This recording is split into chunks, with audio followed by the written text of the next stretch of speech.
السلام عليكم ورحمة الله، عاملين ايه؟ يا رب دايما بخير وفي احسن حال يا رب. الرنجة بقى بجمالها وطريقة الخلي بتاعتها نخليها ازاي ونطلعها بالشكل الجميل اللي انتوا شايفينه دوت. قطعة كلها كده او جزل او قطع بس ما فيهاش اي حاجة خالص، باسهل طريقة. وأوريكم كمان طريقة للبصل حلوة قوي اللي معاها، ما تعملش بقى لا حموضة ولا تعب ولا يتعب المعدة ولا اي حاجة، بطريقة مبتكرة.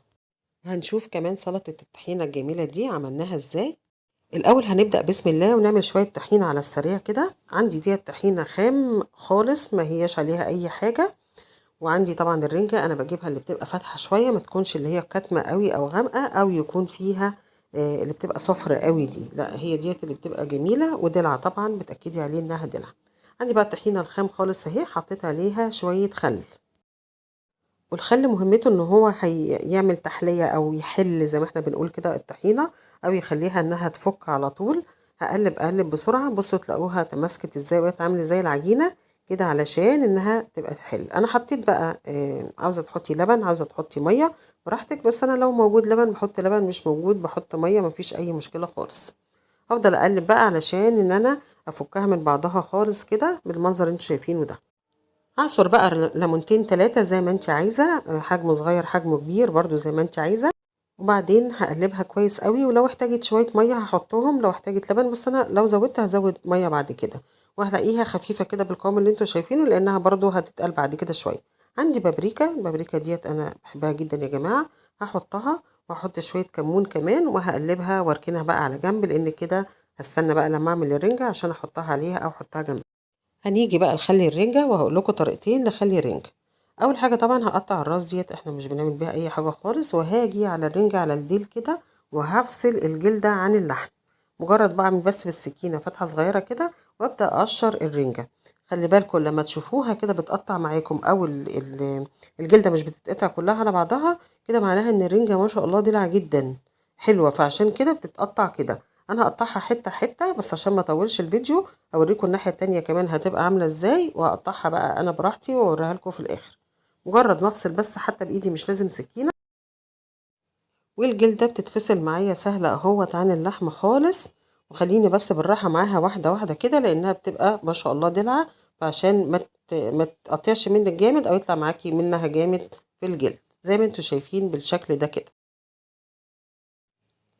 هقطع بقى الراس كده، واشيل كل القلب دوت بالسكينة، افصله او اكحته زي ما بنقول كده.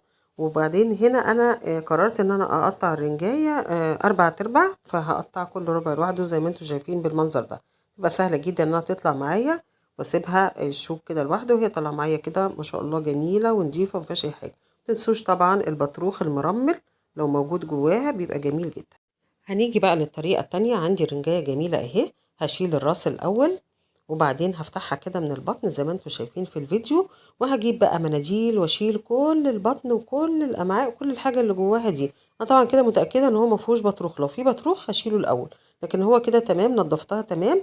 هبدأ بقى أفتح للآخر أهو، وفصلتها نصين، قسمتها نصين، بتتقسم سهلة جدا. هبدأ أشيل الشوك اللي في النص دوت بالراحة كده بالسكينة، هضغط واشيل وهفصل الديل، خلاص كده طلع معايا النص تمام. يبقى في شوك بقى رفيع كده مش كتير بس بشيله، وباجي من فوق مكان الراس ما عملت، وابدا اسحب الجلد من اللحم. شايفين ما شاء الله بيتسحب سهل جدا جدا ازاي، بيطلع عندي نص الرنجايه زي الفل. ادي النص التاني برضو اهو. شايفين يا جماعه السمنه اللي فيها دي، عشان اللي هي نوعها كويس جدا ودلعه وحلوه، مش محتاجه اي حاجه خالص. شايفين عامله سمنه ازاي، ما شاء الله. المهم تنقي الرنجة الكويسة اللي هي الدلع الجميل. شايفين بقى بعد ما اتخلى طلع عامل ازاي، سهل جدا جدا معايا. الطريقة دي سهلة برضو زي الطريقة التانية. ودي النتيجة النهائية اللي عندي، الرنجة مخلية بالطريقة دي. انا قطعتها بقى زي ما انا عاوزة، اربع انصاص زي ما انا عايزة، وببدأ احط لها من سلطة الطحينة حاجة بسيطة جدا، بتديها طعم لما بتتنقع فيها شوية أو تتحط فيها ساعتين 3 قبل الأكل، بتدي لها طعم حلو جدا. هزود ليمون، وممكن أحط سنة زيت ولو إنها مش محتاجة خالص. هركنها بقى على جنب، وتعالوا نشوف البصل الجميل بتاعنا بنعمله ازاي. هنبدأ بسم الله. عندي بصل أبيض، عندي بصل أحمر، زي ما انت عايزة كله.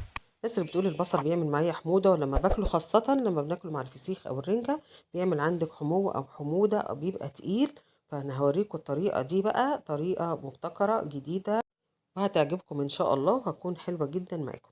البصل بقى انا مقطعاه شرايح كده زي ما انتوا شايفين، زي ما احنا بنقطعه عادي يعني، مفيهوش اي فن ولا اي حاجة. سواء قطعتيه على بوردة قطعتيه على ايدك، المهم انه يتقطع شرايح كده.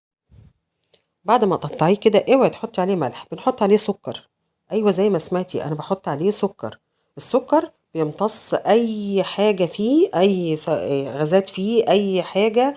ما يخلوش خالص انه يعمل حموضه ولا اي حاجه. حطيت عليه شويه بقى، عندك شبت، عندك كزبره، بقدونس عادي، بابريكا، لان انا البابريكا دي بعشقها بصراحه، فانا البابريكا دي بحطها على كل حاجه. بيديلها برضو طعم حلو جدا جدا. وعصره ليمون، وبدعكه بسيط كده في ايدي علشان بس ان انا اخلي السكر يتغلغل فيه. اوعي تحطي عليه ملح، حطي عليه سكر. وشوفي بقى الفرق هيكون عندك ازاي. بعد ما نقعنا طبعا الرنجة بقى ما شاء الله اهي متماسكة يا جماعة، عشان ما حدش يقول ان الطحينة متحط عليها وتتحط شوية تتهري ولا اي حاجة. زي ما انتم شايفينها قدامكم اهي، متماسكة وجميلة وبألف هنا وشفا يا رب. وصفة جميلة جدا جدا، وطبعا البابريكا اللي لا غنى عنها عندي. وارجو لو الوصفة عجبتكم يا رب تعملوا لها شير وتدعموني بقى باللايك والتعليقات الجميلة.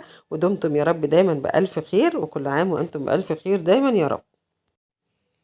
والناس اللي بتتضايق من الرنجة وتقول الرنجة متعبة، ولا متعبة ولا أي حاجة ولا فيها أي حاجة، زودي لها طحينة كده زي ما أنا عاملة كده دوت. حد عملت له طبق كده، فحطيت له طحينة كتير قوي فيها علشان ما تبقاش متعبة ولا حاجة. وبرده في الفسيخ حطي طحينة كتير عليها، هتبقى زي الفل. كل عام وأنتم بألف خير دايما.